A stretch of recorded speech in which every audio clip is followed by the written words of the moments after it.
جی بسم اللہ الرحمن الرحیم۔ کل وزارت منصوبہ بندی و ترقی کے زیر اہتمام قومی ٹرن اراؤنڈ پاکستان کانفرنس منعقد ہو رہی ہے۔ اس کانفرنس کا مقصد یہ ہے کہ آج پاکستان کو جن معاشی اور معاشرتی چیلنجز کا سامنا ہے، انہیں حل کرنے کے لیے ہم ہول آف نیشن اپروچ اپنائیں اور پوری قوم کو یکجا کر کے پاکستان کی تعمیر و ترقی کے عمل کو تیز تر کریں۔ یہ سال پاکستان کے لیے 75ویں آزادی کی سالگرہ کا سال ہے۔ پاکستانی قوم اور پاکستان قطعاً یہ ڈیزرو نہیں کرتے تھے کہ اس سال جو ہماری معاشی صورتحال ہے وہ 75ویں سالگرہ کے موقع پر ہوتی۔ آج پاکستان کو جن معاشی چیلنجز کا سامنا ہے ان کی 3 وجوہات ہیں۔ پہلی وجہ عالمی سطح پہ یوکرین کی جنگ کی وجہ سے تمام اشیاء کی کموڈٹی سیکٹرز کی قیمتوں میں 3-4 گنا اضافہ، جس میں تیل، گندم اور ہر بنیادی چیز اضافے کے ساتھ پوری دنیا میں مہنگائی کا موجب بن چکی ہے۔ دوسری وجہ ہمارے ماضی کی حکومت کی معاشی پالیسیاں ہیں جن کی وجہ سے ملک بدترین مہنگائی کی لپیٹ میں آ چکا تھا اور پاکستان ایک ایسے خسارے سے ہمکنار تھا کہ جس کے نتیجے میں پاکستان کی معیشت پہ اور عوام پہ افراط زر اور کاسٹ آف ڈوئنگ بزنس میں اضافے کا ایسا بوجھ پڑ چکا تھا جس نے معیشت کو اندر سے کھوکھلا کر دیا۔ پاکستان کی معیشت اپریل 2022 میں جب ہم حکومت میں آئے تو اس حالت میں ہمیں ملی کہ وہ ترقیاتی بجٹ جو 2018 میں تقریباً 1000 ارب کا تھا وہ سکڑ کر 550 ارب رہ گیا، اور آخری سہ ماہی کے اندر وزارت خزانہ نے 1 روپیہ جاری کرنے سے انکار کر دیا۔ اس صورتحال کا ہمیں 75 سالوں میں کبھی سامنا نہیں کرنا پڑا تھا۔ آج جو ناقدین حکومت پر تنقید کرتے ہیں، میں ان سے یہ سوال پوچھنا چاہتا ہوں کہ اگر انہوں نے پاکستان کی معیشت کو اتنے 4 چاند لگائے تھے تو کیوں کر وزارت خزانہ نے اپریل 2022 میں ہی سہ ماہی کے لیے اپریل، مئی، جون کے لیے کسی قسم کی ریلیز کرنے سے انکار کر دیا؟ یہ اس بات کا ثبوت ہے کہ خزانہ خالی تھا۔ آج حکومت کے سامنے 2 چوائسز تھیں، یا ہم بھی اپنی سیاست کرتے اور پاکستان کو بے یقینی کی فضا میں پھینک کر دوبارہ انتخابی مرحلے کی طرف چلے جاتے۔ ملک کی معیشت کی جو صورتحال تھی اس کے لیے 1 مہینے کی بے یقینی بھی ناقابل برداشت تھی۔ کہاں الیکشن سائیکل کے نتیجے میں 3-4 مہینے کی بے یقینی، انسرٹنٹی جو پاکستان کو ایک ایسے سپائرل میں گرا دیتی کہ جس سے نکلنا شاید بہت مشکل ہو جاتا۔ حکومت نے ایک مشکل فیصلہ کیا۔ ہم نے اپنی سیاست کو ایک طرف رکھ کے ملک کی معیشت کو مضبوط اور اپنے پیروں پہ کھڑا کرنے کے عمل کو اختیار کیا، اور مجھے یقین ہے کہ اگلے چند ماہ کے اندر جب پاکستان کی معیشت بحال ہوگی، مستحکم ہوگی اور اپنے پیروں پہ کھڑی ہوگی تو یقیناً ہمارے لیے جو پولیٹیکل کیپٹل کا نقصان ہے وہ بھی پورا ہو جائے گا۔ اس وقت پاکستان کو اس دلدل سے نکالنے کے لیے وزیر اعظم شہباز شریف صاحب اور ان کی ٹیم، ہم سمجھتے ہیں کہ پاکستان کو مل کر ایک ٹیم بن کر سب نے کام کرنا ہے، اور کل کی کانفرنس ایک موقع فراہم کر رہی ہے پاکستان کے بہترین دماغوں کو، پاکستان کے بہترین ٹیلنٹ کو، پاکستان کی معیشت کے تمام سٹیک ہولڈرز کو، کہ ہم سب مل کر ٹیم پاکستان بن کر پاکستان کو ٹرن اراؤنڈ کرنے کے لیے اپنی صلاحیتیں بروئے کار لائیں۔ کل کی کانفرنس میں 35 گروپس قائم کیے گئے ہیں، جس کے اندر پرائیویٹ سیکٹر، ماہرین، ایکیڈیمیا اور حکومت سے تمام سٹیک ہولڈرز مل کر کم از کم 3 ایسے شارٹ ٹرم میجرز کا چناؤ کریں گے کہ جنہیں حکومت اختیار کرے اور اس کے نتیجے میں ان کے شعبے میں پاکستان ٹرن اراؤنڈ کر سکتا ہے، جن کے نتیجے میں پاکستان کی پرفارمنس کو بحال کیا جا سکتا ہے۔ اور مجھے یقین ہے کہ اس کانفرنس سے جو قومی ایجنڈا مرتب ہوگا، اس کی روشنی میں ہم پاکستان کی معیشت کی بحالی کے عمل کو نہایت تیز رفتاری کے ساتھ آگے بڑھا سکیں گے۔ حکومت کا یہ فرض ہے کہ حکومت پاکستان کے نجی شعبے کو، پاکستان کے عوام کو امپاور کرے اور ان کے راستے سے ترقی کے روڑے ختم کرے، پاکستان کی معیشت کو ان بے جا پابندیوں سے آزاد کرے جو ہم نے ریڈ ٹیپ کے نام پہ پاکستان کی معیشت پہ مسلط کر رکھی ہیں۔ کل ماہرین، بزنس مین، ایکیڈیمیا، ایکسپرٹس، پروفیشنلز کی آراء کے روشنی میں ہم ایسے ہی ایجنڈے کو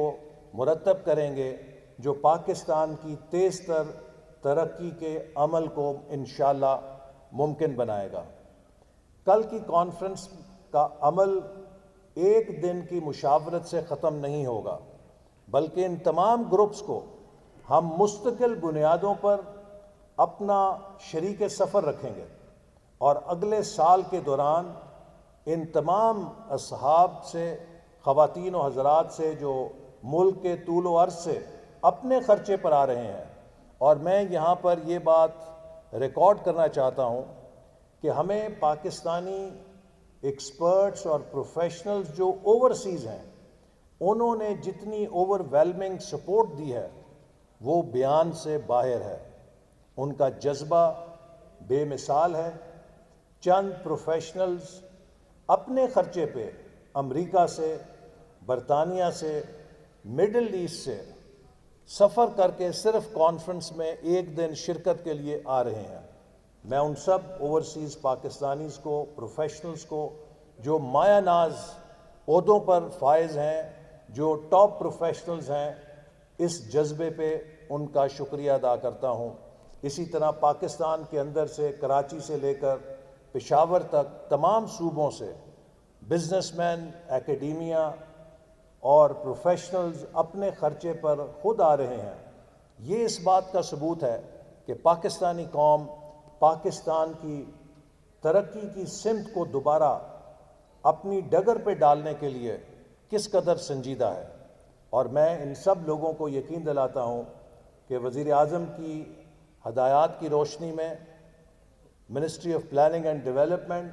پاکستان کی معیشت کو ویژن 2025 کے ان مقاصد کو حاصل کرنے کے لیے جنہیں ہم نے پچھلے 4 سالوں میں بھلا دیا تھا، پوری جستجو کرے گی اور محنت کرے گی تاکہ ہم پاکستان کو دنیا کی کامیاب معیشتوں میں شامل کر سکیں۔ Any questions?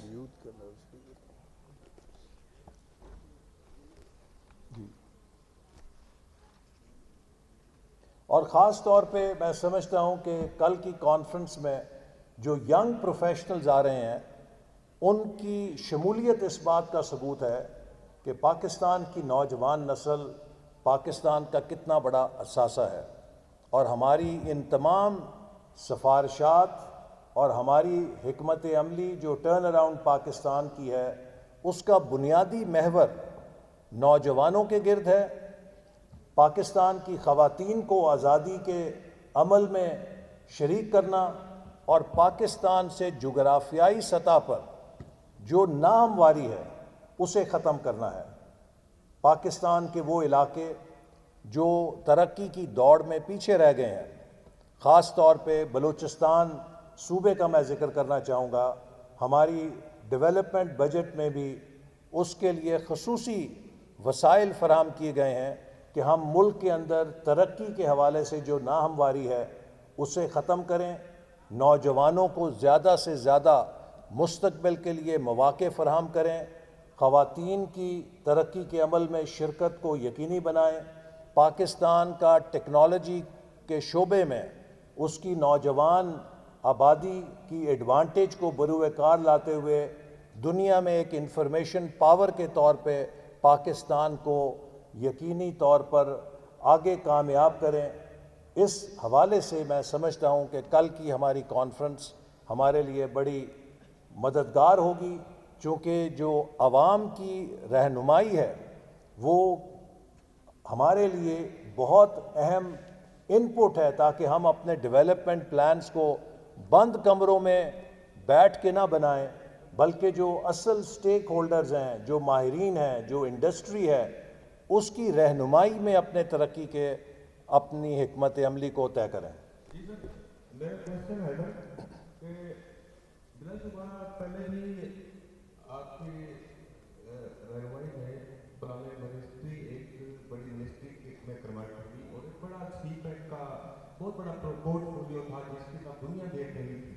اب بھی ایک آپ کوشش کر رہے ہیں یہ ڈاکٹروں کا انشاءاللہ کامیاب ہوگی، لیکن ایک تحفظات پائے جاتے ہیں باہر بھی، ملک سے باہر بھی پاکستانی میں اور پاکستان کے اندر بھی، بلکہ پوری دنیا کے، کہ پاکستان میں پالیسیاں کنٹینیو نہیں ہوتی۔ ایک حکومت جاتی ہے تو سب کچھ ریورس ہو جاتا ہے اور پھر لوگ آگے کرتے ہیں پیچھے رہتے ہیں۔ تو اس حوالے سے آپ جی رانا صاحب، آپ کا بہت اچھا سوال ہے۔ ہم نے بدقسمتی سے ویژن 2010 بنایا، وہ ماشاء اللہ کی نظر ہو گیا۔ ہم نے ویژن 2025 بنایا، وہ نئے پاکستان کی نظر ہو گیا۔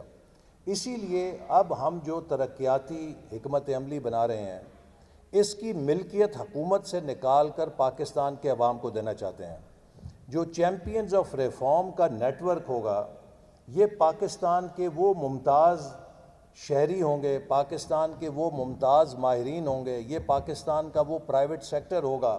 جو اصل میں پاکستان کی معیشت کو چلاتے ہیں۔ اور اگر ہم اپنے ڈیولپمنٹ پلانز کی اونرشپ ان لوگوں کو دینے میں کامیاب ہو گئے تو مستقبل میں جو بھی حکومت آئے گی یہ لوگ اس سے ان تجاویز پر اور اس منصوبے پر عمل درآمد کروائیں گے۔ جب پاکستان کے عوام اونر بن جائیں گے پاکستان کے ترقی کے منصوبے کے، تو پھر کسی حکومت کے لیے ممکن نہیں رہے گا کہ وہ اس سے ڈیویٹ کر سکے۔ تو اس لیے کل کی ہماری کانفرنس اور champions of reform network کا ایک یہ بھی مقصد ہے کہ ہم اپنے تمام ترقیاتی حکمت عملی کی ملکیت، اس کی اونرشپ پاکستان کے عوام کی طرف منتقل کریں، اور اگر عوام نے اس ایجنڈے کو اپنا لیا تو مستقبل میں کسی بھی حکومت کے لیے اس سے ڈیویشن یا اس سے ہٹنا بہت مشکل ہو جائے گا۔ میرا سوال آپ سے یہ ہے کہ ماضی میں بھی کافی اس حال میں بڑی بڑی کانفرنسز ہوئی، آپ نے یہ بتائیں کہ کوئی تین بڑی ترجیحات آپ کی کیا ہیں؟ ساتھ دوسرا سوال یہ ہے کہ آپ نے اس جو بھی کل کی کانفرنس ہوگی، جو بھی آپ کی حکمت عملی ہوگی، اس کا جو رزلٹ، اس پر امپلیمنٹیشن کے لیے جو آپ نے ڈپارٹمنٹ قائم کیا ہے، کیونکہ بہت ساری ماضی آپ کی حکمت عملی ہوگی، اس کا جو رزلٹ، اس پر امپلیمنٹیشن کے لیے جو آپ نے ڈپارٹمنٹ قائم کیا ہے، کیونکہ بہت ساری ماضی میں لیکن پتہ کتنی نہیں ہے، اس کے بعد پھر دوبارہ اگلے سال ہو جاتی ہے کسی کو لوگ۔ دیکھیے، جہاں تک منسٹری آف پلاننگ کا تعلق ہے، مجھے اپنے دور کی ہر اس کانفرنس کو جسے ہم نے منعقد کیا اس پہ عمل درآمد کر کے دکھایا۔ اسی ہال کے اندر جب ہم نے ویژن 2025 کو چالو کیا یا شروع کیا تو اس وقت پاکستان میں 16-18 گھنٹے لوڈ شیڈنگ ہوتی تھی، ہر روز پاکستان میں خودکش بمبار پھٹتا تھا، اور جب ہم نے کہا کہ ہم ملک کو پہلی 25 معیشتوں میں 2025 تک لائیں گے تو جو بکرات اور سکرات تھے انہوں نے کہا کہ آپ کو یہ لوڈ شیڈنگ اور یہ لا اینڈ آرڈر کی صورتحال نظر نہیں آتی، آپ کیسے وہاں تک پہنچیں گے؟ لیکن ہم نے ایک اچھی حکمت عملی کے ساتھ اور اس پر امپلیمنٹیشن کے ساتھ پاکستان کو ایک ایسی منزل پہ ڈال دیا، ایک ایسے مومنٹم پہ ڈال دیا کہ 2017 میں پرائس واٹر ہاؤس کوپرز بھی یہ کہنے پہ مجبور ہو گئی کہ اگر اس رفتار سے پاکستان چلتا رہا تو 2030 تک دنیا کی پہلی 20 معیشتوں میں شامل ہو جائے گا. تو ہمارے پاس الحمدللہ ڈلیوری کی صلاحیت ہے. ہم نے اگر اس ہال کے اندر کانفرنس کی, لوگوں سے مشاورت کی, تو اس پر عمل کر کے دکھایا, چاہے وہ لوڈ شیڈنگ کا خاتمہ تھا,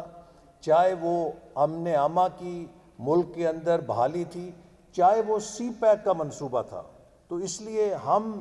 ایک عوام کی نظر میں ٹرسٹ رکھتے ہیں کہ جب ہم ان کے ساتھ مشاورت کرتے ہیں تو وہ مشاورت صرف بات چیت کے لیے نہیں ہوتی, وہ عمل کے لیے ہوتی ہے.